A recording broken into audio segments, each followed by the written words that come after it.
3 stories. He lay in his bed that night, wide awake, watching the clock on his bedside table. It had been the slowest evening imaginable. Cooking frozen lasagna had tired his mum out so badly she fell asleep 5 minutes into EastEnders. Connor hated the program, but he made sure it recorded for her. Then he spread a duvet over her and went and did the dishes. His mum's mobile had gone off once, not waking her. Connor saw it was Lily's mum calling and let it go to voicemail. He did his schoolwork at the kitchen table, stopping before he got to Mrs. Marl's life-writing homework. Then he played around on the internet for a while in his room before brushing his teeth and seeing himself to bed. He'd barely turned out the light when his mum had very apologetically, and very groggily, come in to kiss him good night. A few minutes later, he'd heard her in the bathroom, throwing up. "Do you need any help?" he'd called from his bed. "No, sweetheart," his mum called back, weakly. "I'm kind of used to it by now." That was the thing. Connor was used to it, too. It was always the second and third days after the treatments that were the worst. Always the days when she was the most tired, when she threw up the most. It had almost become normal. After a while, the throwing up had stopped. He'd heard the bathroom light click off and her bedroom door shut. That was 2 hours ago. He'd lain awake since then, waiting. But for what? His bedside clock read 12:05. Then it read 12:06. He'd looked over to his bedroom window, shut tight even though the night was still warm. His clock ticked over to 12:07. He got up, went over to the window, and looked out. The monster stood in his yard, looking right back at him. "Open up," the monster said, its voice as clear as if the window wasn't between them. "I want to talk to you." "Yeah, sure," Connor said, keeping his voice low, "because that's what monsters always want, to talk." The monster smiled. It was a ghastly sight.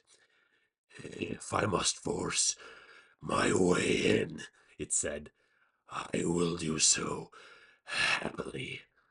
It raised a gnarled woody fist to punch through the wall of Connor's bedroom. "No," Connor said. "I don't want you to wake my mum." "Then come outside," the monster said, and even in his room, Connor's nose filled with the moist smell of earth and wood and sap. "What do you want from me?" Connor said. The monster pressed its face close to the window. "It's not what I want from you, Connor O'Malley," it said. "It is what you want from me." "I don't want anything from you," Connor said. "Not yet," said the monster. "But you will." "It's only a dream," Connor said to himself in the backyard, looking up at the monster silhouetted against the moon in the night sky. He folded his arms tightly against his body, not because it was cold, but because he couldn't actually believe he'd tiptoed down the stairs, unlocked the back door, and come outside. He still felt calm, which was weird. This nightmare, because it was surely a nightmare, of course it was so different than the other nightmare. No terror, no panic, no darkness, for one thing. And yet here was a monster, clear as the clearest night, towering 30 or 40 feet above him, breathing heavily in the night air. "But it's only a dream," he said again. "But what is a dream, Connor O'Malley?" the monster said, bending down so its face was close to Connor's. "Who is to say that it is not everything else that is the dream?" Every time the monster moved, Connor could hear the creak of wood, groaning and yawning in the monster's huge body. He could see, too, the power in the monster's arms, great wiry ropes of branches constantly twisting and shifting together in what must have been tree muscle, connected to a massive trunk of a chest, topped by head and teeth that could chomp him down in one bite. "What are you?" Connor asked, pulling his arms closer around himself. "I am not a what," frowned the monster. "I am a who." "Who are you, then?" Connor said. The monster's eyes widened. "Who am I?" it said, its voice getting louder. "Who am I?" The monster seemed to grow before Connor's eyes, getting taller and broader. A sudden hard wind swirled up around them, and the monster spread its arms out wide, so wide they seemed to reach to opposite horizons, so wide they seemed big enough to encompass the world. "I have had as many names as there are years to time itself," roared the monster. "I am Hearn the Hunter. I am Cernunnos. I am the Eternal Green Man." A great arm swung down and snatched Connor up in it, lifting him high in the air, the wind whirling around them, making the monster's leafy skin wave angrily.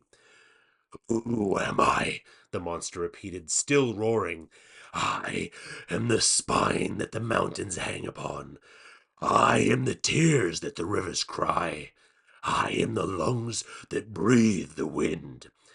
I am the wolf that kills the stag, the hawk that kills the mouse, the spider that kills the fly.